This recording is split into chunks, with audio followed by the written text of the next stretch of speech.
Shalom saudara, selamat pagi, bersyukur buat hari ini.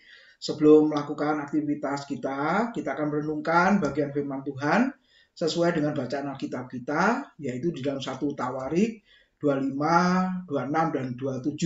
Tapi pagi ini kita akan fokuskan di 1 Tawarik 25 ayat yang pertama, yang berbunyi demikian. Saya bacakan dari terjemahan literal. Selanjutnya, Daud dan panglima tentara memisahkan beberapa pelayanan ibadah dari Bani Asaf dan Heman dan Yedutun yang bernubuat dengan harfa, dengan kecapi, dan dengan simbal.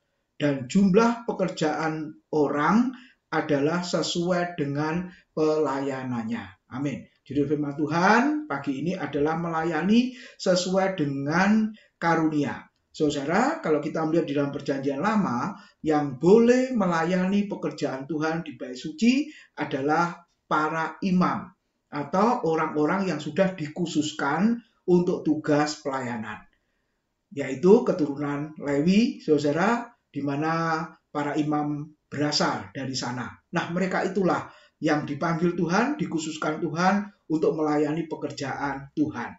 Lalu bagaimana di dalam konteks perjanjian baru? Di dalam 1 Petrus 2 ayat 9 mengatakan bahwa kamulah bangsa yang terpilih, imamat yang rajani, umat kepunyaan Allah sendiri, supaya apa? Dikatakan supaya dapat memberitakan perbuatan-perbuatan Tuhan yang ajaib. Jadi, di dalam konteks perjanjian baru, semua orang percaya Tuhan Yesus Kristus adalah para imam atau imam-imam yang berkerajaan tadi dikatakan. Kalau begitu berarti kita semua boleh melayani. Tidak ada perbedaan hamba atau orang merdeka, orang Yahudi atau non-Yahudi, semua yang percaya kepada Kristus disebut imam-imam yang melayani Tuhan. Kemudian bagaimana kita bisa tahu karunia pelayanan itu? Nah, saudara, di dalam ayat yang ke-6, 1 Tawarik pasal 25, disebutkan di sana tentang peranan para ayah yang begitu penting untuk mengarahkan anak-anaknya di dalam pelayanan. Jadi, saudara, kita bisa melihat yang namanya orang tua itu sangat penting untuk membimbing dan mengarahkan anak-anaknya untuk melakukan pekerjaan pelayanan. Dan kita bisa diberi contoh di situ dalam ayat yang ke-6. Lalu yang kedua, saudara, kalau kita ingin tahu pelayanannya apa, maka kita harus mencoba di dalam pelayanan itu. Apapun yang dipercayakan gereja, yang dipercayakan hamba Tuhan untuk kita melayani, kita lakukan. Entah itu pemain musik, entah itu guru sekolah minggu, entah itu memimpin pujian, singer, dan lain sebagainya, maka cobalah, lakukanlah, saudara, pakailah kesempatan yang sudah diberikan untuk melayani Tuhan. Lalu di dalam ayat berikutnya, kalau kita melihat, saudara, yang namanya karunia itu harus dipertajam. Fokus pelayanan di mana itu yang diprioritaskan. Ingat 1 Timotius 4 ayat 14, di situ Paulus memberi nasihat kepada Timotius.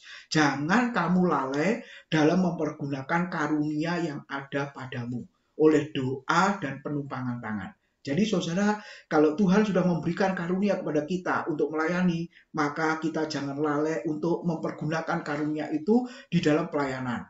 Pertajam karunia itu, saudara, fokuslah di dalam karunia itu, dan saya percaya kita semua kalau melayani Tuhan sesuai dengan karunia yang Tuhan berikan pada kita, maka pelayanan kita pasti akan berhasil dan berkenan di hadapan Tuhan. Dan yang terakhir, saudara, ketika saya dan saudara bisa melayani Tuhan, maka pelayanan kita itu yang sesuai dengan karunia yang berbagai macam, berbeda-beda. Terserah Tuhan mau berikan karunia yang dikehendakinya itu apa, maka kita harus melakukannya, saudara, untuk kemuliaan Tuhan dan bukan untuk kemuliaan diri sendiri atau kesombongan diri sendiri.